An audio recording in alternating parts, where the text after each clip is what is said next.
Bonjour à toutes et tous, bienvenue dans les coulisses du Grand Lyon. Mon invité du jour, Clément Dronia-Landré. Bonjour. Bonjour. Vous êtes le porte-parole de La Rue Éthano, un collectif d'associations écologistes. Vous faites partie de ceux qui défendent la mise en œuvre de la piétonisation, de la zone à trafic limité qui arrive au mois de juin au centre-ville de Lyon. Vous auriez aimé d'ailleurs qu'elle aille plus loin, de Perrache jusqu'à la Croix-Rousse, voire dans d'autres quartiers. C'est une zone trop limitée pour vous.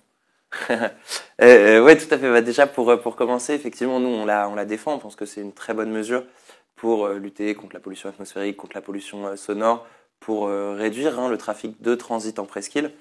On sait qu'il y a plein de problèmes liés au trop-plein d'automobiles sur la presqu'île. Donc, effectivement, on la défend. Effectivement, on trouve que le périmètre qui a été choisi est un petit peu restreint. On aurait préféré que ça aille au moins jusqu'à Perrache. On ne comprend pas trop pourquoi le quartier d'Enay n'est pas concerné. Ensuite, effectivement, je pense qu'à terme, il faudra répliquer ce genre d'aménagement, ce genre de petites modifications dans d'autres centres de quartier, sur d'autres territoires, pour qu'il n'y ait pas que les habitantes de la presqu'île qui profitent d'une amélioration de la qualité de l'air. Tout le monde a le droit quand même à respirer un air à peu près sain. Ça faisait partie du projet des écologistes en début de mandat, en tout Oui. cas pendant la campagne. Ils ont manqué d'ambition sur ce terrain. Est-ce qu'ils ont manqué d'ambition? Je sais pas, je pense qu'en tout cas, oui, on aurait pu faire plus sur ce côté-là. On aurait pu multiplier les superblocs, ces espèces de petits quartiers qui donnent vraiment la priorité aux piétons, aux transports en commun et aux cyclistes. On aurait pu le faire pour éviter, encore une fois, que des quartiers deviennent simplement des raccourcis. On aurait pu aller plus loin. Après, bon, il y a eu des choses qui ont été faites. On va pas reprocher à l'exécutif ce qui a été fait. Effectivement, on espère que rapidement ça ira plus loin. Les rues aux enfants, même si vous auriez pu trouver que Paris va plus loin, plus vite, plus fort. Oui, tout à fait. Les rues scolaires, Paris a fait un travail exceptionnel sur ce point-là, sur la piétonisation des rues devant les écoles, ce qui est hyper important, puisque les enfants sont beaucoup plus vulnérables à la pollution de l'air. Et puis en plus, c'est aussi bien pour leur rendre leur autonomie, pour aussi juste garantir un petit peu de sécurité routière. À Lyon, il y a eu quand même des choses qui ont été faites, des choses positives, peut-être plus à Lyon que dans le reste de la métropole d'ailleurs. Ce serait bien de répliquer un peu ces dispositifs en dehors de Lyon. Et puis évidemment, on a des endroits où les enfants respirent encore un air très pollué. Je pense notamment à l'école Michel Servet, à la sortie du tunnel Croix-Rousse, à l'école Berthelot, sur l'avenue Berthelot, etc. Donc c'est aussi pour ça qu'on a besoin de réduire le trafic pour protéger les enfants, tout simplement. Vous êtes le premier à rappeler les promesses des écologistes, là où justement vous auriez aimé qu'ils aillent plus loin, qu'ils tiennent des promesses. C'est le cas sur le tunnel de la Croix-Rousse aussi. Vous auriez aimé qu'on réduise la circulation automobile dans le tunnel aujourd'hui dédié aux voitures, qu'on supprime une voie de circulation.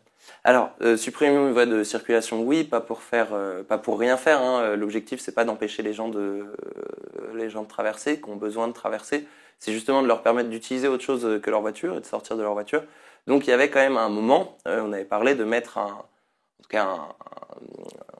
une solution de transport en commun sous le tunnel, peut-être même de sortir du mode doux pour le mettre sous le tunnel, quelque chose de vraiment efficace, de vraiment capacitaire, etc. Histoire de limiter la pollution de l'air auxquelles sont exposés les riverains de la Croix-Rousse, notamment les enfants de l'école Michel Servet, j'en ai parlé. La cour d'école est toujours fermée. Force est de constater que ça n'a pas été fait et que pour l'instant, on ne voit pas trop où c'est pas utopique parce que c'est un axe de passage en automobile, pour le coup, très utilisé. Oui, alors utopique, je pense pas. Je pense que à partir du moment où les gens ont les solutions de mobilité alternative, ils les utilisent. En général, personne n'aime trop utiliser sa voiture quand il peut faire autrement. Évidemment, tout le monde ne peut pas faire autrement. Mais sortir de cette dépendance à ce système-là, à cette solution de mobilité-là, c'est important pour les gens. Peut-être que c'était très ambitieux, trop ambitieux, de dire que ce serait fait sous ce mandat en quelques années.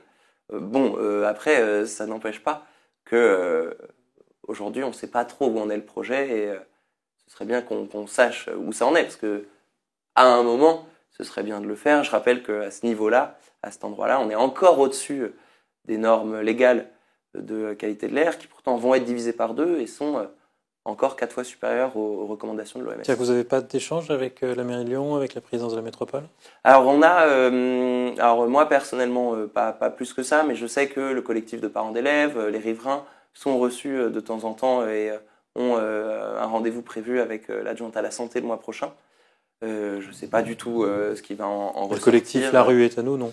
On en a eu à un moment. Pour l'instant, nous, on n'a pas vu beaucoup de... En fait, on nous a beaucoup dit que c'était bloqué. On verra. Bon, pour l'instant, on voit que c'est bloqué. On ne comprend pas pourquoi. On ne comprend pas qui bloque exactement. Est-ce que c'est la préfecture? Est-ce que c'est la mairie d'Écully? Est-ce que c'est la métropole de Lyon? Bon, en tout cas, on aimerait bien qu'il y ait une solution à un moment qui soit mise sur le tapis pour les riverains et puis pour tout le monde d'ailleurs, parce que pour les utilisateurs du mode doux, pour l'instant, il y a un bus qui circule dans le mode doux et qui, mine de rien, rejette des émissions. Ce qui n'est pas super pour les cyclistes. Je reviens sur la ZTL de manière plus générale. Vous n'êtes pas sensible du tout au discours des commerçants, des associations de commerçants qui craignent beaucoup pour leur chiffre d'affaires? Alors ça, c'est super important. Évidemment qu'on est sensible au discours des commerçants. Par contre, il faut vraiment, et ça, faut faire vraiment l'expliquer, c'est partout où il y a eu des aménagements de ce type, ça a bénéficié aux commerçants. C'est-à-dire que vraiment partout, systématiquement, en tout cas dans 99% des cas, dans les villes européennes, il y a eu une augmentation du chiffre d'affaires. Et partout aussi, il y avait avant une crainte des commerçants, ce qui s'explique par plein de raisons, par souvent une surestimation du nombre de clients qui viennent en voiture, ce qui s'explique aussi par le fait que les commerçants, c'est un peu que leur pas de porte, donc ils sont évidemment un peu réticents à ce qu'il y ait un changement qui s'opère sans réellement que ce soit eux qui l'aient décidé, ou en tout cas sur lequel ils n'ont pas trop la main. Ça s'explique par d'autres facteurs aussi, mais réellement, tous les commerces bénéficient à terme de... Le commerce bénéficie, après, ce n'est pas forcément tous les commerces qui bénéficient. Il peut y avoir des types de commerces qui seront plus en difficulté. Oui, j'imagine. Mais alors là, à ce moment-là, charge à la ville de soutenir, supporter ces commerces-là. Mais en réalité, c'est quand même assez clair que les commerçants s'en sortent mieux après. Si on prend les exemples récents à Madrid, pardon, si on les prend même en France, à Nancy, je crois à Lille aussi, il y a vraiment un effet quasi automatique de, les piétons et les cyclistes consomment plus parce qu'ils viennent plus souvent, certes avec des plus petits paniers, mais ils viennent plus souvent, donc ça compense largement. Et puis, très souvent, on a quand même plus de consommation de proximité que ce qu'on pense. Donc, encore une fois, là-dessus, c'est positif. Vous avez un regret encore, c'est les livraisons. Vous trouvez que la ZTL sera trop ouverte aux livraisons? Il n'y en a pas besoin pour justement livrer ces commerces-là? Alors non, je trouve pas qu'elle soit trop ouverte aux livraisons. Je pense et on pense collectivement qu'il y a besoin de fixer un cadre sur les livraisons pour réellement améliorer la qualité de l'air à terme. C'est-à-dire qu'aujourd'hui, tous les livreurs, toute la logistique est considérée comme ayant droit, ce qui est compréhensible. Elle a accès à la presqu'île pour livrer les commerces. Nous, ce qu'on aurait aimé, ce qu'on proposait et ce qu'on propose toujours, c'est que dans un premier temps, on mette un petit avantage à la livraison électrique, en tout cas zéro émission moteur. C'est-à-dire que par exemple, on lui donne 1 heure ou 2 heures de plus que la livraison thermique au diesel. Et qu'à terme, on se fixe un cap, on se fixe 2030, 2032, évidemment en concertation avec les opérateurs, avec les commerçants, commerçantes, pour dire, à partir de cette année-là, on se dit qu'on fait plus de livraison polluante, en tout cas de livraison avec des véhicules critères 1, 2, 3, 4, 5, 6. C'est une zone faible émission plus pour le centre-ville. Et vraiment pour la logistique. Vous faites partie des défenseurs de la zone à faible émission. Vous n'êtes pas sensible aux critiques sur la dimension sociale, injuste socialement de la ZFE? Oui, alors ça c'est assez important. On considère évidemment que les zones à faible émission sont très imparfaites dans le sens où la loi existe. Elle a été votée maintenant il y a 4-5 ans.